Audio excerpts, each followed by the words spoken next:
Do you have any idea how much your own mouth is costing you? You spend your days working, your nights worrying, and your mornings praying for a breakthrough, yet the moment you open your lips to speak, you are literally commanding the universe to keep you poor. You think your financial situation is the result of the economy, your boss, or your bad luck. You are wrong. Your financial situation is a direct reflection of the three words you use every single day, words that act as a spiritual repellent to wealth. I am Rabbi Boaz. For over 40 years, I have studied the architecture of prosperity within the hidden chambers of the Talmud and the Zohar. I have seen men with nothing rise to control global markets, and I have seen men with millions lose it all in a heartbeat. The difference was never their bank balance. It was their lashon, their tongue. There is a reason why the wealthiest Jewish families in history, the ones whose names are whispered in the halls of power, have a strict speech code that they teach their children before they even learn to count. They understand that words are not just sounds, they are vessels. And if your vessel is cracked by the wrong vibrations, it doesn't matter how much parnasa the Creator tries to pour into your life. It will all leak out into the dirt. Today, I am going to expose the three common words that a Jewish billionaire would never, under any circumstances, allow to cross their lips. These are words that you likely used this morning. You think they are harmless. You think they are just figures of speech. But in the realm of the spirit, these words are a declaration of bankruptcy. They are klipot, spiritual shells, that wrap around your soul and block the flow of abundance. If you are ready to stop sabotaging your own destiny and start speaking the language of the 1%, hit that like button right now. And I want you to go to the comments and type these 4 words, I govern my tongue. Do it now. If you do not have the discipline to command your fingers to type a simple sentence, you will never have the authority to command your wealth to multiply. My competitors, people like Rabbi Morai or Rabbi Shayon, will tell you to light a candle or put a coin in your shoe. Those are external triggers. They are fine for beginners. But I am here to talk to the person who is tired of being a spiritual amateur. What is the point of a ritual if your daily conversation is a constant curse upon your income? You are trying to build a palace while you are simultaneously setting the foundation on fire. I am here to put out that fire. I am here to show you how to code your reality through the power of the holy tongue. The first word that Jewish billionaires never use is still. I am still waiting for the money. We are still struggling. The business is still slow. When you use the word still, you are committing a grave spiritual error known as static fixing. In the Hebrew language, everything is based on roots that imply movement. The universe is in a constant state of becoming. When you say still, you are telling the master of the universe that your problem is a permanent fixture. You are freezing your poverty in time and space. You are commanding the current state of lack to remain exactly where it is. Billionaires understand that wealth is flow. The moment you label a situation as still, you stop the flow. You are creating a spiritual dam in your own river of provision. Think about the Israelites in the desert. They were moving toward the promised land. The moment they started complaining that they were still in the wilderness, the journey that should have taken 11 days took 40 years. Your still is the reason your short-term struggle has turned into a decade of lack. A man of wealth never describes his situation as static. He understands that the moment he speaks, he is either drawing down or pushing away. Instead of saying still, he uses the vibration of movement. He says, until. I am managing my current resources until the next harvest manifests. I am preparing my vessel until the gates open. Until acknowledges that the current state is a transition. Still acknowledges that the current state is a destination. If you want to remain in your current destination of debt and anxiety, keep saying still.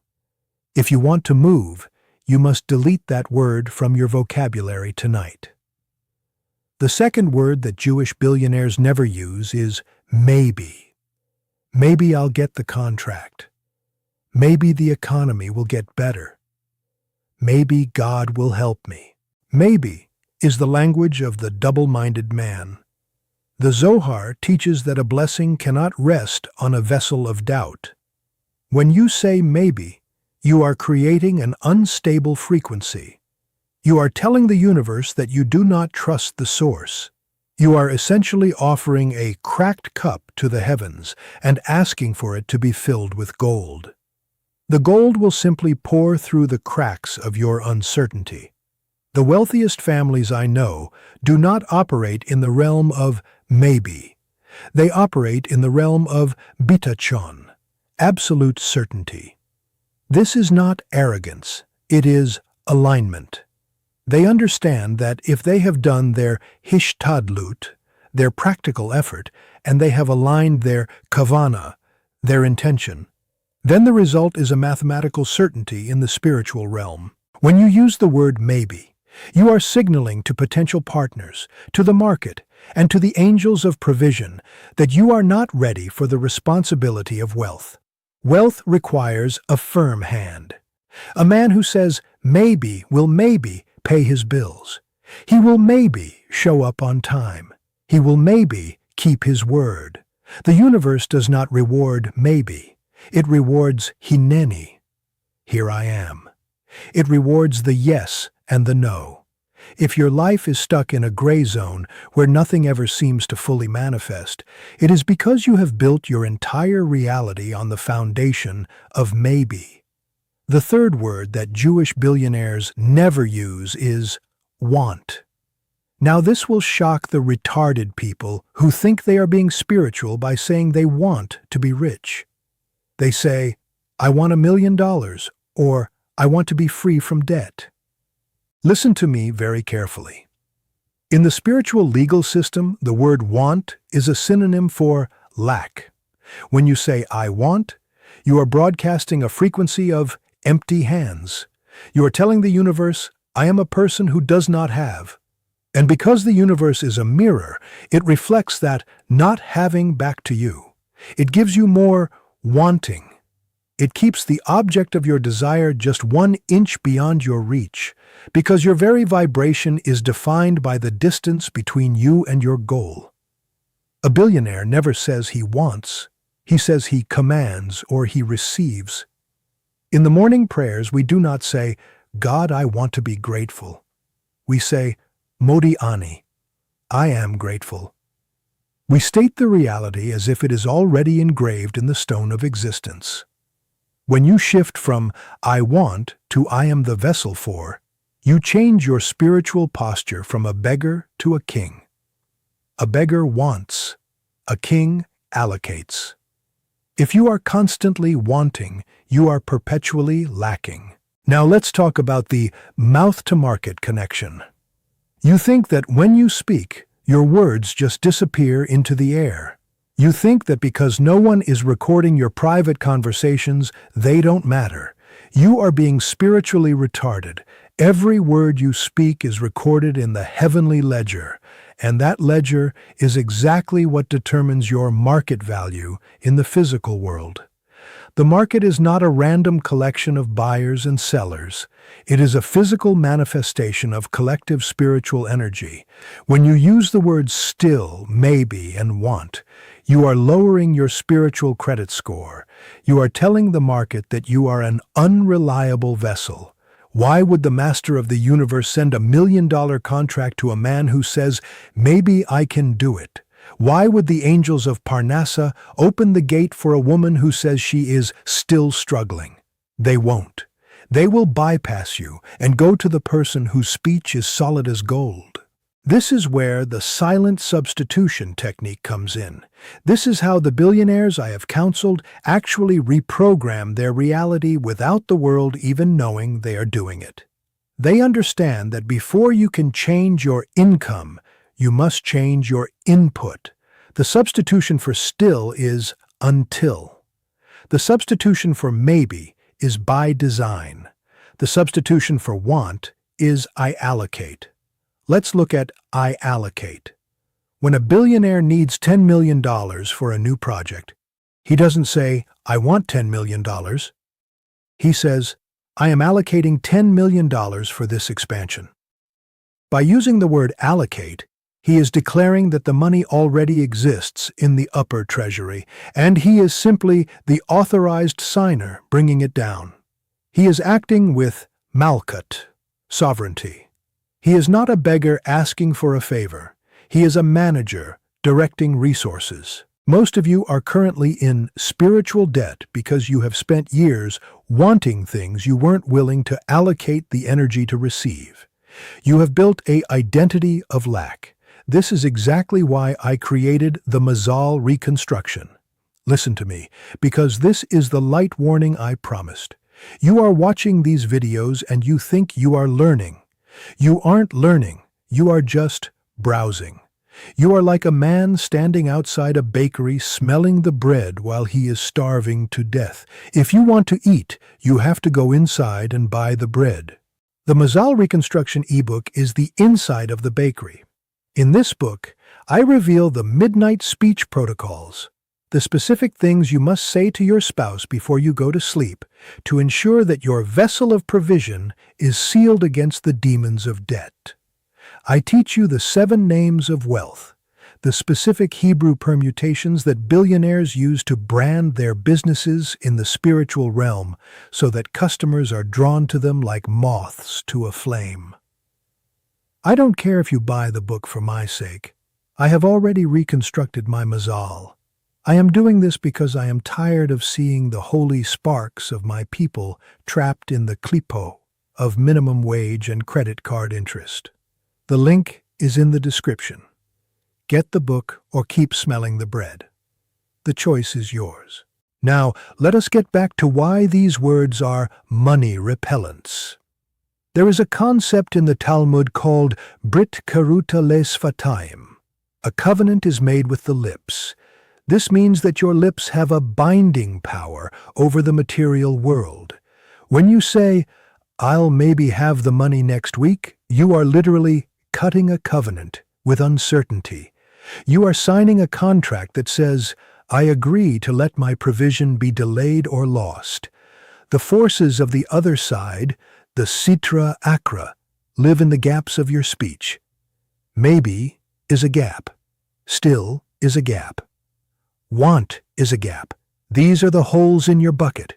A Jewish billionaire knows that the moment he leaves a gap in his speech, the vultures of poverty will swoop in to occupy that space. Let's look at the spiritual legal system.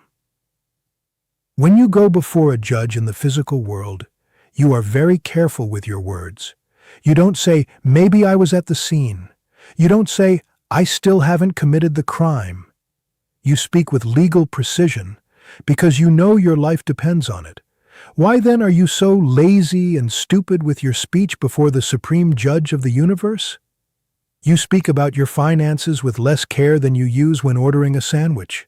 You complain, you doubt, and you want with zero precision. And then you wonder why your appeal for abundance is denied every single day. Billionaires treat their speech as a business contract with heaven. They don't speak unless they are ready to incur the liability of their words. They know that once a word leaves their mouth, it becomes an independent entity in the spiritual realm. If you speak poverty, that word goes out and starts building a poverty environment around you. It finds other poverty vibrations and brings them home to you. I want you to do an experiment tonight. I call this the speech fast. For the next 6 hours, I want you to completely stop talking about your money. Do not talk about the bills. Do not talk about the prices. Do not talk about your wants. Just be silent. In that silence, you will start to feel how much pressure there is in your soul to speak lack. You will realize that you are addicted to your crisis. Most of you use your financial problems as a way to get social currency. You complain to your friends so they will feel sorry for you, or so they will feel better about their own failures. You are trading your wealth for pity. A billionaire never wants pity. He would rather be hated and rich than pitied and poor. But you are dumb. You think that by showing everyone how hard your life is, you are being humble.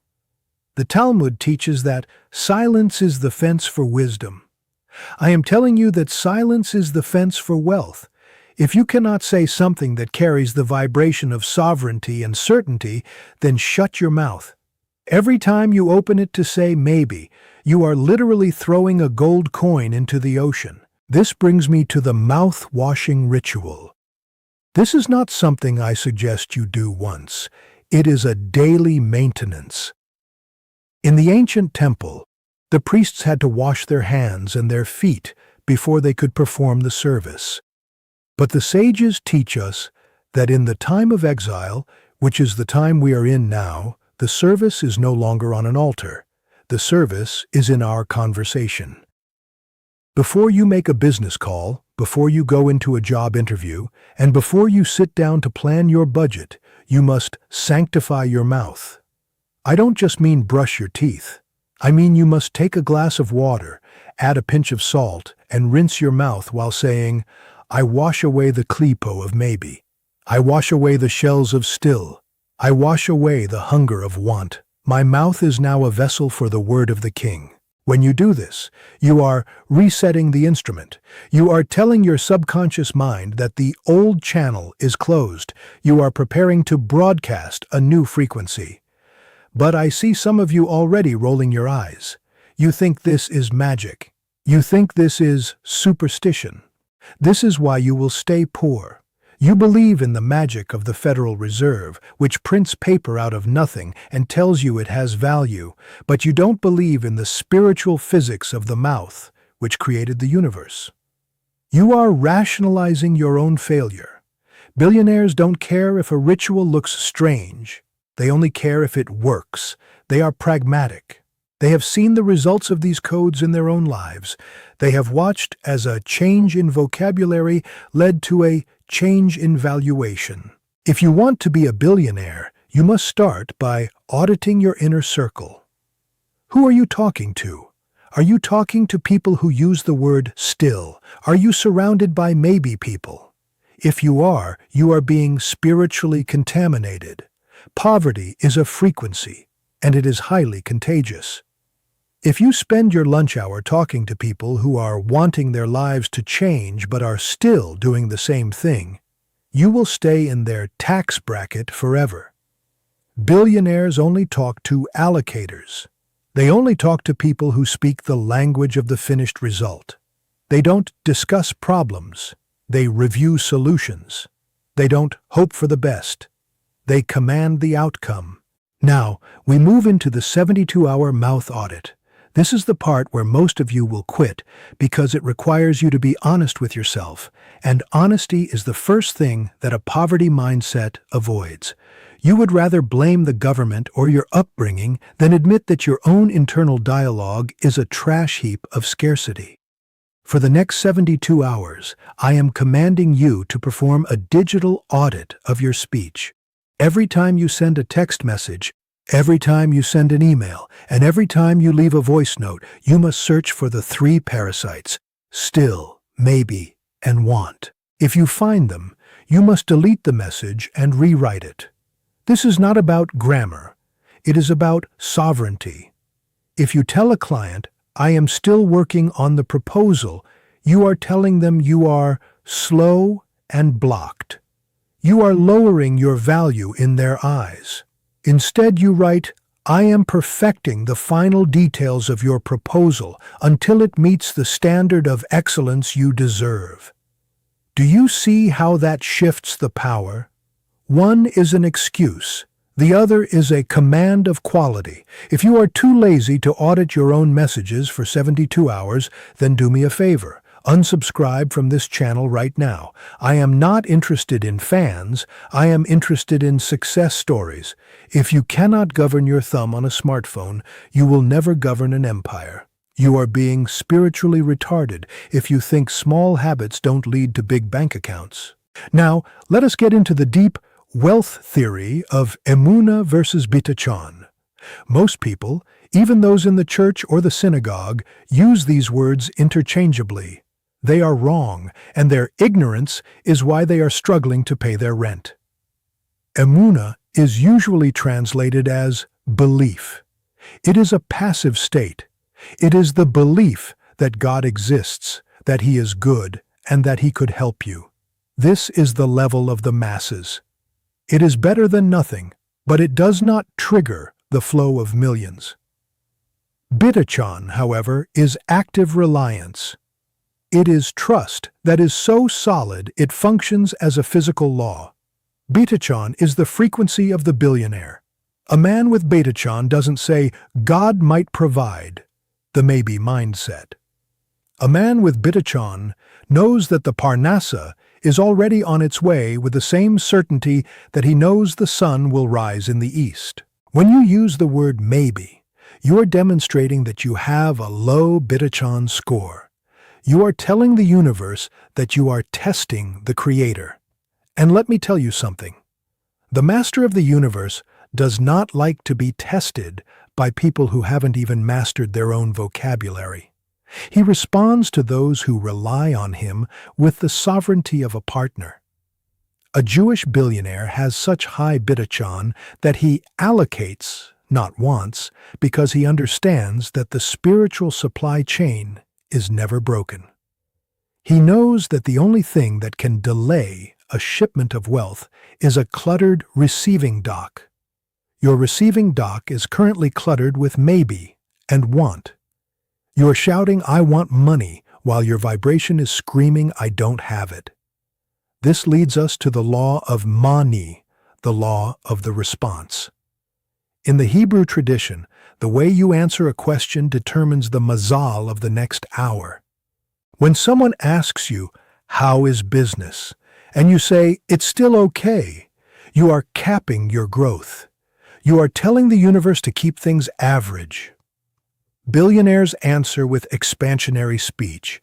They say, "We are preparing for the next level of inflow," or "The results are aligning with my design." They never give a poverty response. I want to speak to the greedy people now.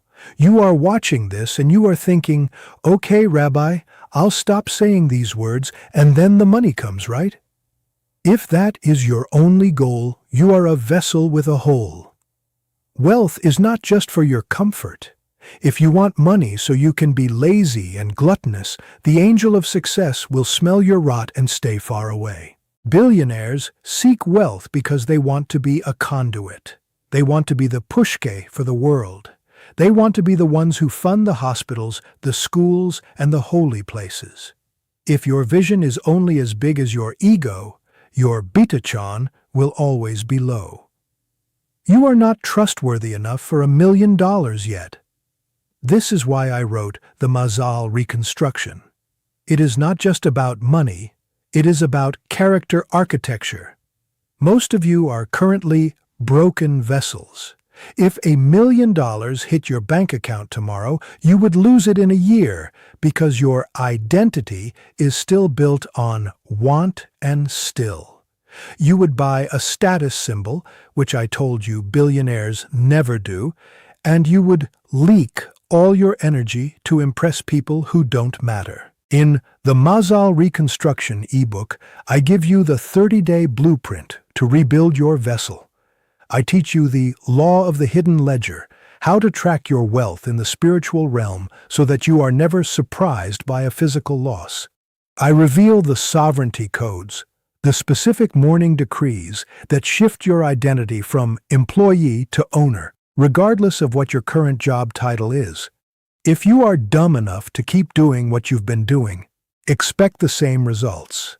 But if you are ready for a total system override, click the link in the description.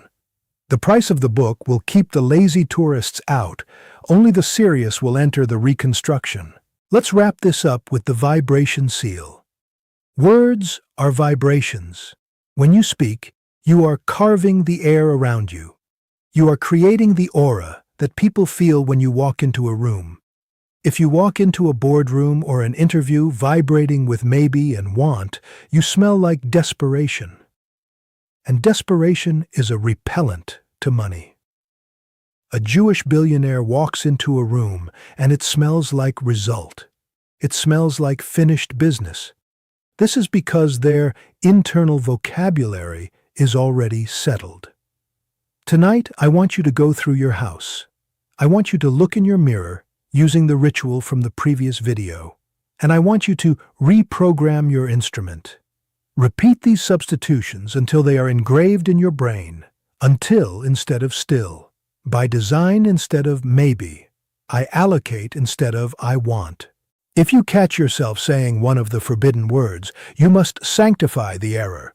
You must stop immediately, snap your fingers and say, I delete that vibration. I substitute with the new word. This is how you govern your kingdom. You are the king of your own life, but a king who cannot control his own mouth is nothing more than a jester.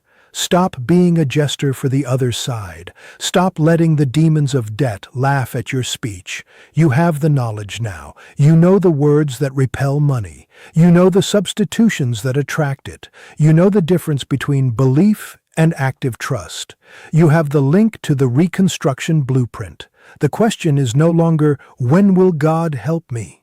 The question is, when will you stop fighting against God with your own tongue? Go to the comments right now. Type, my words are assets. Declare your commitment to the audit. Click the link in the description. Get the book. Subscribe to this channel because I am coming for every poverty lie you've ever been told. I am Rabbi Boaz. Your mouth is a portal. What you speak is what you inhabit. Shalom.